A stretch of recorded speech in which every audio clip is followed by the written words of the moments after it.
લોકસભાની ચૂંટણી સમયે બનાસકાંઠામાં કોંગ્રેસમાં ભંગાણ થઈ રહ્યું છે. સરહદી વિસ્તારના કોંગ્રેસના વરિષ્ઠ આગેવાન અને રાજપૂત સમાજના અગ્રણી, રાજપૂત સમાજના મોભી એવા ડીડી રાજપૂત થોડા સમય પહેલા કોંગ્રેસ છોડ્યું હતું ને આજે મુખ્યમંત્રીના હાથે કેસ ધારણ કરીને ભાજપમાં જોડાયા છે. તો ભાજપમાં જોડાયા કઈ રીતનો સાહેબ ભાજપને ફાયદો થશે? વર્ષોથી કોંગ્રેસ સાથે હતા, આજે ભાજપ જોઈન્ટ કરવા અને જોઈન્ટ જોડાવા પાછળનું કારણ શું સાહેબ?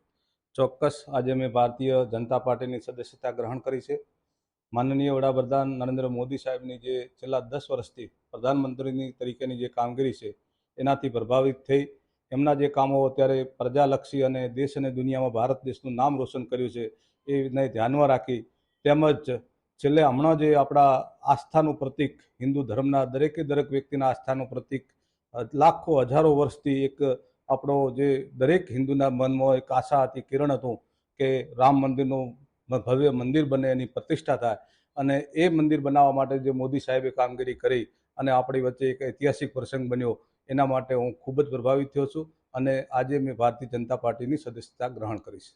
જે આપણે વર્ષોથી કોંગ્રેસ સાથે જોડાયેલા હતા અને આજે જે લોકસભાની ચૂંટણી સમયે જે ગેનીબેન ચૂંટણી લડી રહ્યા છે તે વર્ષોથી કોંગ્રેસ સાથે હતા અને જે આપ કોંગ્રેસ છોડી દીધું છે તેનાથી કોંગ્રેસને કેટલું નુકસાન થશે ને કે ભાજપને કેટલો ફાયદો થશે?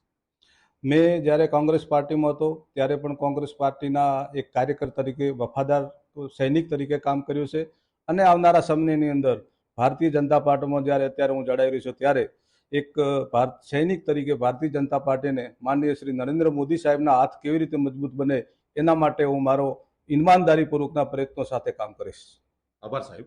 આ હતા ડીડી રાજપૂત, જે રાજપૂત સમાજના અગ્રણી છે, કહી રહ્યા છે કે જે વફાદાર વ્યક્તિ હોય છે તે પોતાનો પક્ષ છોડતો હોય છે ત્યારે 100% જે તે પક્ષમાંથી રાજીનામું આપતા હોય છે તે પક્ષને 100% નુકસાન થતું હોય છે. તેનું જ કારણ આવનારી ચાલુ લોકસભાની ચૂંટણીની અંદર ગેનીબેનને ભોગવવું પડશે. દિનેશ ઠાકોર, TV9, બનાસકાંઠા.